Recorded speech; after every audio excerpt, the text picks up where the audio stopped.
Welcome everybody to BVN at 8, and as always, it's your Sports Guy Clif, and I'm coming to you here from the Skybox. Yeah, from up here, I see everything. And this week, I want to tell you a little bit about what I've seen so far. First, I want to talk about some of the big names that moved in the NBA. First, Boston. Boston made a trade with Cleveland, and they acquired basically Kyrie Irving in that trade. He's a point guard he wanted to get from up under LeBron's shadow with the Cavaliers. Boston also acquired small forward Gordon Hayward.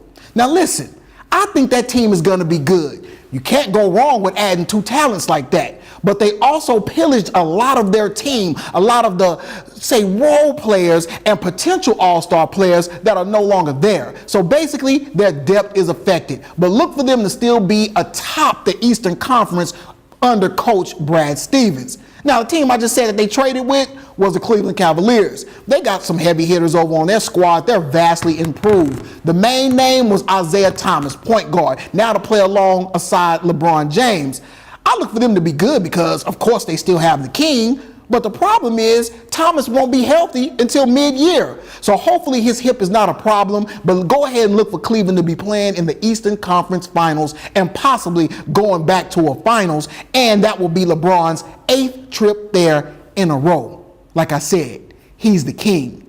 Now, we can't forget about the Houston Rockets, who acquired point guard Chris Paul to team up with James Harden. Now, if you ask me, you have a point guard who's probably one of the best of all time who needs the ball. James Harden, he also needs the ball, but he's also somebody who will fall in love with his jump shot. But look, those guys are going to be high octane. They were able to keep most of their players, and look for them to make better noise out there in the Western Conference.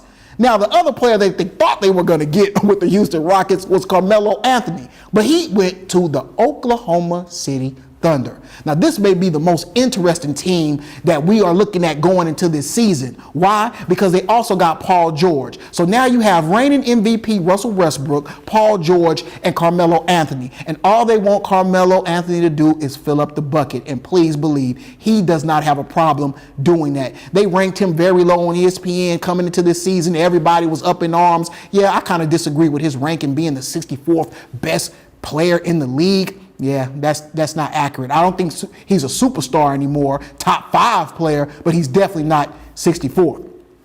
So out of all those teams and all those superstars, be on the lookout for who? I'm going to say the Oklahoma City Thunder.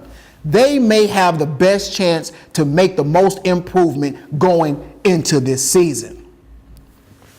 Now, moving on to my favorite sport and everybody's favorite sport, the NFL. I'm not going to stick on this topic too long. I already kind of ranted about what they did to Cam Newton and made him apologize. I don't even want to talk about them more. But I want to talk about my favorite team, the Dallas Cowboys, and their owner, Jerry Jones. You know, I was very proud of Jerry Jones and the leadership over there when they knelt in a demonstration before the national anthem after Donald Trump made those egregious comments about the NFL and its players. But now I have a problem with his most recent comments. He says that he's going to penalize any player that disrespects the flag. Now, there's two parts to this.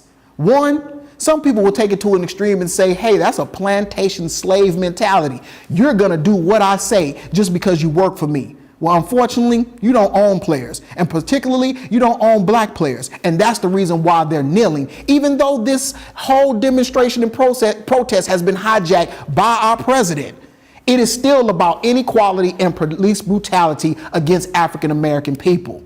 Now, the other part that you have to look at it is that, you know what? Is there any reason to make a fuss?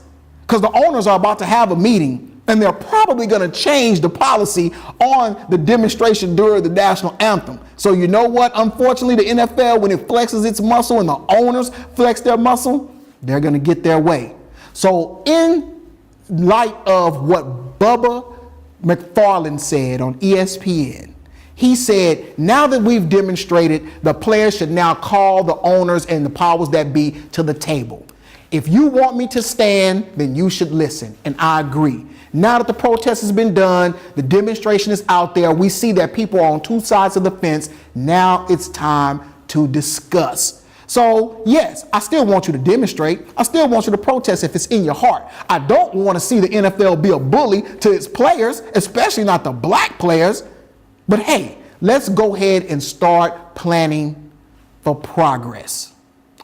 So as I close, I want you to think going into this week, is Jerry Jones right or wrong? I also want you to think, who is your favorite basketball team? And if one of those were affected by one of the trades or the big names moving, where you see them going in this upcoming season. But as always, you'll always hear my views coming from the Skybox. That's right, Sports Guy Clif right here at BVN at 8, and we'll see you next time.